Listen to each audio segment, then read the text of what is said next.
Eros dan Psyche. Psyche adalah satu dari 3 putri kerajaan Grecia yang terlahir dengan kecantikan yang memukau semua orang, sampai-sampai membuat 2 saudaranya yang lain merasa iri. Kabar ini pun terdengar oleh sang dewi cinta Aphrodite atau Venus. Dia pun tak senang dengan hal ini, lalu memerintahkan anak lelakinya yaitu Eros atau Cupid sebagai perantara untuk menimpakan kutukan pada Psyche.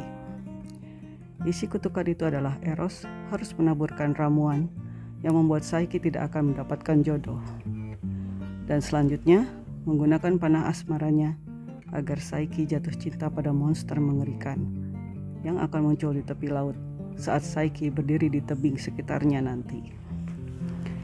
Eros, yang dasarnya anak penurut, lalu mendatangi Psyche yang sedang tidur dengan membawa botol ramuan yang dimaksud. Namun, saat Eros melihat wajah Psyche sambil menaburkan ramuan itu, tanpa sadar dia terpesona dengan kecantikan Psyche, sehingga tanpa sengaja tertusuk oleh panahnya sendiri. Eros jatuh cinta seketika dan bergegas pergi tanpa melakukan sisa dari tugasnya. Benar saja, Psyche kesulitan mendapatkan jodoh yang sesuai sampai kedua kakaknya mengolok-olok dirinya. Sang ayah lalu pergi ke Oracle atau peramal terkenal di masa itu untuk menanyakan nasib Psyche. Sang Oracle berkata bahwa Psyche akan mendapatkan jodoh sesosok makhluk mengerikan dan Psyche harus dibawa ke tebing yang di bawahnya adalah laut. Karena kalau tidak, bencana akan menimpa kerajaan ini. Sang ayah dengan berat hati lalu melakukan apa yang disebutkan oleh sang Oracle.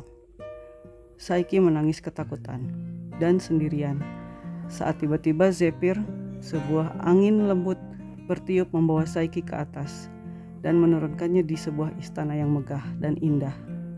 Zephyr lalu berbisik, "Masuklah, suamimu menunggu di dalam sana." Psyche masuk dan mendapati ruangan yang gelap. Lalu terdengar suara berat berkata, "Saya suamimu mulai hari ini. Tapi syaratnya jangan pernah ingin tahu siapa dan bagaimana saya."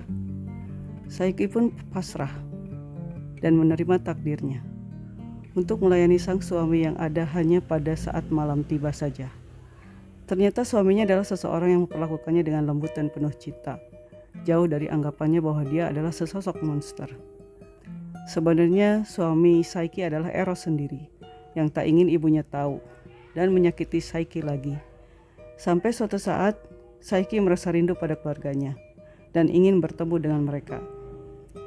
Dua kakak Psyche yang pada dasarnya selalu iri berkata mungkin suami Psyche adalah monster yang menyamar dan membuat Psyche lebih gemuk sebelum memakannya. Dan ini mempengaruhi Psyche untuk melihat sosok suaminya dengan menyalakan lentera saat sang suami tertidur nanti, dan juga memegang pisau karena teringat omongan kakak-kakaknya.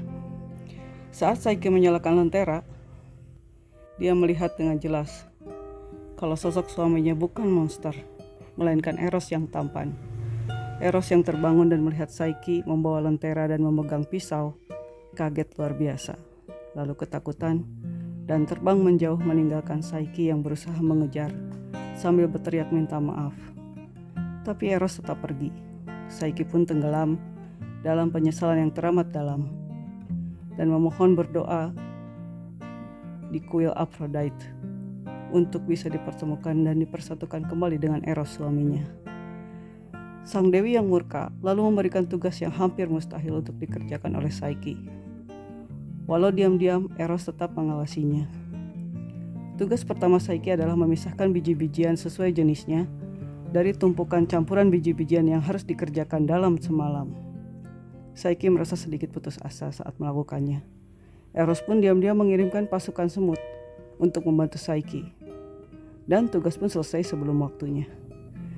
Dewi Aphrodite semakin kesal, lalu memberikan tugas kedua, yaitu mengambil sejumput bulu-bulu emas dari sekumpulan domba-domba spesial. Lalu Dewa Sungai membisikkan pada Psyche untuk menunggu tengah hari saat domba-domba itu berteduh dan mengantuk, sehingga saat Psyche mengambil bulu-bulu itu, mereka tidak akan menyerangnya.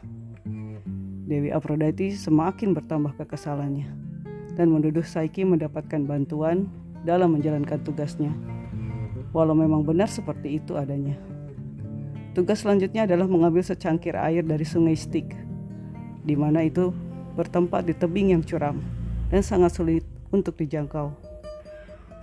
Seekor elang datang dan mengambil secangkir tersebut dari tangan Psyche untuk membawa air sungai Styx padanya.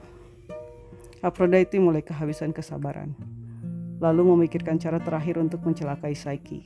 Karena dia tak sudi, Psyche bersatu dengan Eros, tipikal hubungan antara ibu mertua dan menantu perempuan.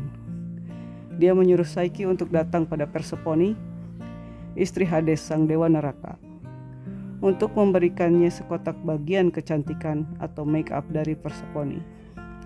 Psyche telah diwanti-wanti untuk tidak membukanya saat mendapatkan kotak itu.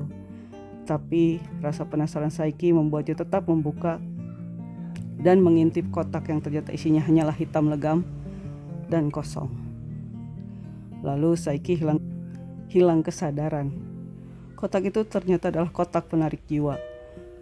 Eros yang diam-diam mengikuti Psyche selama ini panik lalu berusaha membangunkan sang istri, tapi tak berhasil.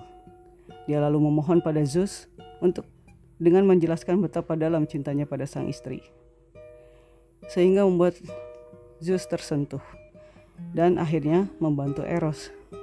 Psyche diberi minuman ambrosia atau minuman keabadian. Lalu Zeus pun menetapkan mereka dalam pernikahan abadi dan tinggal di Olympus, tempat para dewa. Eros dan Psyche mempunyai seorang putri yang bernama Pleasure atau kesenangan.